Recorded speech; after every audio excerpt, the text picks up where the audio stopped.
सोचो, अगर कल सुबह उठते ही दुनिया के सारे ऑफिस बिल्डिंग्स गायब हो जाए। ना कोई कॉर्पोरेट ऑफिस, ना कोवर्किंग स्पेस, ना शॉपिंग मॉल्स, ना वेयर हाउसेस, ना बिजनेस पार्क्स। क्या बिजनेसेस चल पाएंगे? शायद एक या दो दिन, लेकिन उसके बाद एम्प्लॉयज कहाँ काम करेंगे, क्लाइंट्स कहाँ मिलेंगे, प्रोडक्ट स्टोर कहाँ होंगे, कंपनीज ग्रो कैसे करेंगी? इंटरेस्टिंग बात यह है कि हम रोज इन बिल्डिंग्स को देखते हैं, लेकिन कभी सोचा कि इन बिल्डिंग्स की शुरुआत कैसे हुई होगी? आखिर कमर्शियल रियल एस्टेट की जरूरत ही क्यों पड़ी? ये स्टोरी सिर्फ बिल्डिंग्स की नहीं है, ये स्टोरी है ह्यूमंस, बिजनेस एंड सिविलाइजेशन की। और ऑनेस्टली, जब मैंने इस टॉपिक के बारे में रिसर्च की तो मुझे काफ़ी चीज़ें पहली बार पता चली। चलिए साथ में समझते हैं।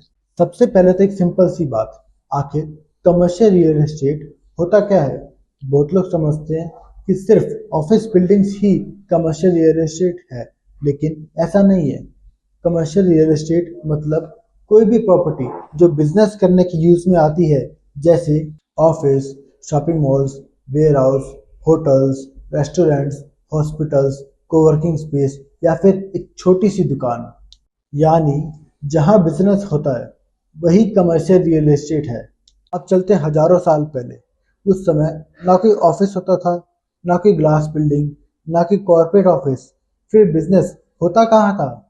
सोचो, एक पुराना बाजार, कोई मसाले बेच रहा है, कोई कपड़े, कोई सोना, कोई अनाज। लेकिन एक सवाल है, अगर हर दुकान 40-50 किलोमीटर दूर होती तो क्या लोग खरीदने आते? बिल्कुल नहीं। इसीलिए लोग धीरे धीरे एक जगह इकट्ठा होने लगे।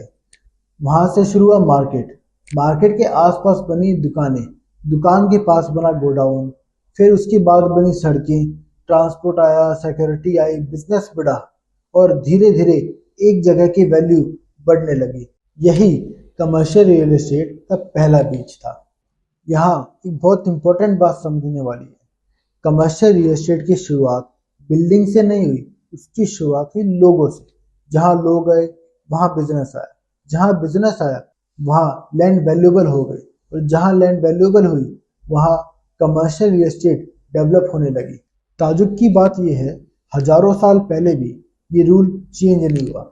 आज भी बेंगलुरु का वाइट फील्ड, गुड़गांव का साइबर सिटी, हैदराबाद का हाईटेक सिटी, जयपुर का सी स्कीम इसलिए वैल्यूएबल है क्योंकि यहाँ बिजनेस है, टैलेंट है, कनेक्टिविटी है, अपॉर्चुनिटी है। यानी बिल्डिंग वैल्यू क्रिएट नहीं करती, बिजनेस वैल्यू क्रिएट करता है।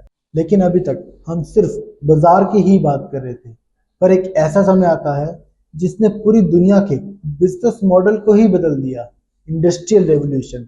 और यहीं से कमर्शियल रियल एस्टेट की असली ग्रोथ शुरू होती है।